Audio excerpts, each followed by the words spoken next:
বিশ্বযুদ্ধের পরেও ইহুদি ও মুসলিম বন্ধুত্বের উদাহরণ অব্যাহত ছিল। মনি এক অনন্য উদাহরণ হলেন ম্যাকডোনা ফ্রাইডম্যান, যিনি ফরি নেহরু নামে পরিচিত ছিলেন। তিনি ছিলেন একজন হাঙ্গেরীয় ইহুদি, যিনি বিয়ে করেন ভারতীয় কূটনীতিক ব্রজ কুমার নেহরুকে, ভারতের প্রথম প্রধানমন্ত্রী জওহরলাল নেহরুর খুড়তুতো ভাই।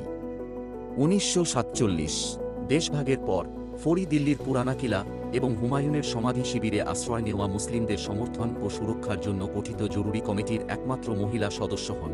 ফরি তাদের নিরাপত্তা এবং অধিকারের জন্য অক্লান্ত পরিশ্রম করেছিলেন এবং তিনি শরণার্থী মহিলাদের তৈরি সেলাই এবং সূচিকর্মের কাজ বিক্রির জন্য একটি উদ্যোগ প্রতিষ্ঠা করেছিলেন, যাতে তাদের আর্থিক স্বনির্ভরতা ও আত্মসম্মান বজায় থাকে।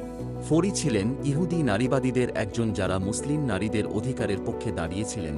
এই ধারায় আরও উল্লেখযোগ্য নাম হল রাচেল আশকেনাজি, প্রথম মহিলা আইনজীবী যিনি হাইকোর্টে আইন চর্চা করেছিলেন, এবং রেজিনা গুহা, যিনি ছিলেন নারীবাদী আইনজীবীদের মধ্যে অন্যতম, যিনি নারীদের আইন চর্চার অধিকার দাবি করে লড়াই করেছিলেন। এই দুই ইহুদি আইনজীবী পর্দানসীন মুসলিম নারীদের আইনি পরামর্শ পাওয়ার অধিকারের জন্য নিরলসভাবে ওকালতি করেছিলেন। অনেক বিশিষ্ট মুসলিম ইহুদি নারীদের প্রগতিশীল প্রচেষ্টায় সমর্থন করেছিলেন। ইহুদি শিক্ষিকা অ্যানি স্যামসন ছিলেন আঞ্জুম ইসলাম মুসলিম মেয়েদের স্কুলের প্রতিষ্ঠাতা সদস্য এবং অধ্যক্ষ।